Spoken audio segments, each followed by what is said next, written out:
सियासतदानों का बेहद पुराना दस्तूर रहा है सही वक्त पर अपनी ताकत का एहसास करवाना, और इसी सियासी ताकत की साक्षी बनी ब्रज की पावन धरा।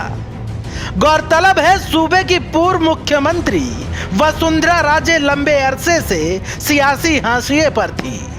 विश्लेषक यहां तक कहने लगे थे कि राजे अब राजमहल में ही रहेंगी, लेकिन ये तमाम विश्लेषक और कयासों का भ्रम तब टूट गया जब राजे उड़न खटोला लेकर ब्रज की पावन धारा में सियासी शक्ति प्रदर्शन करने पहुंच गई।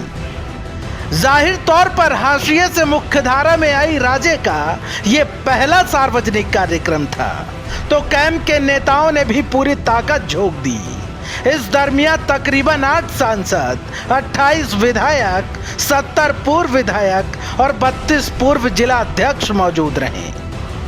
यूं तो वसुंधरा राजे का जन्मदिन कल है, लेकिन राजे ने आज ही गिरिराज जी के दर्शन कर गोवर्धन परिक्रमा लगाई और जनसभा को संबोधित करते हुए कहा कि किसी भी शुभ कार्य की शुरुआत वो ब्रज की पावन धरा से ही करती हैं, और इसी के साथ एक नहीं बल्कि कई दफा गिरिराज जी के नारे भी लगवाए।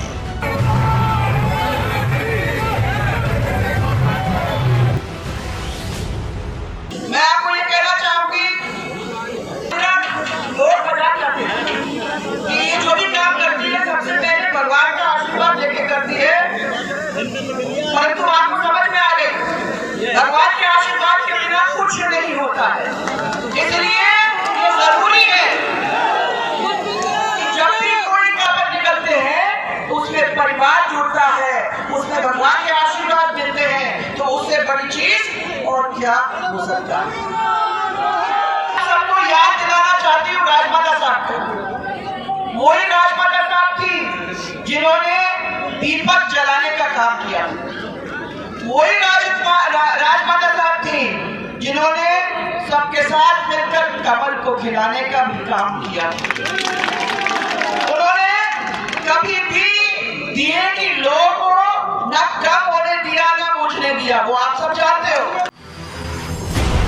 इस दरमियान दिलचस्प बात तो ये रही कि राजे ने भाजपा छोड़ने के तमाम कयासों का भी खंडन कर दिया और ये सियासी संदेश दिया कि वो भाजपा में ही रहेंगी और सियासी विरोधियों का डटकर मुकाबला करेंगी। दरअसल राजे ने सभा को संबोधित करते हुए कहा कि मेरी मां के रोम रोम में भाजपा और राष्ट्रवाद भरा हुआ था, उन्होंने कभी भी कमल को मुरझाने नहीं दिया।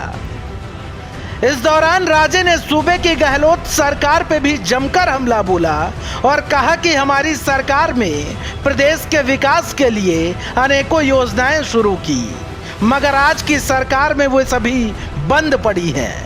इसलिए हम सभी को मिलकर अशोक गहलोत की कांग्रेस सरकार को जड़ से उखाड़ने का काम करना है। कुल मिलाकर कहने का लब्बो-लुआब सिर्फ इतना है कि राजे अब सियासी मैदान में कमबैक कर चुकी हैं, और राजे कैंप के नेताओं का ये भी कहना है कि मैडम जब फ्रंट फुट पर खेलेंगी तो बाकी सब खुद ब खुद बैक फुट पर चले जाएंगे।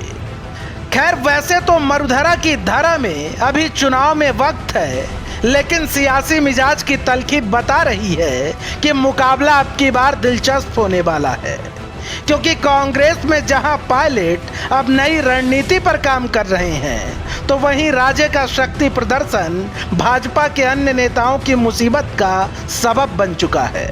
Bureau report, the fact India.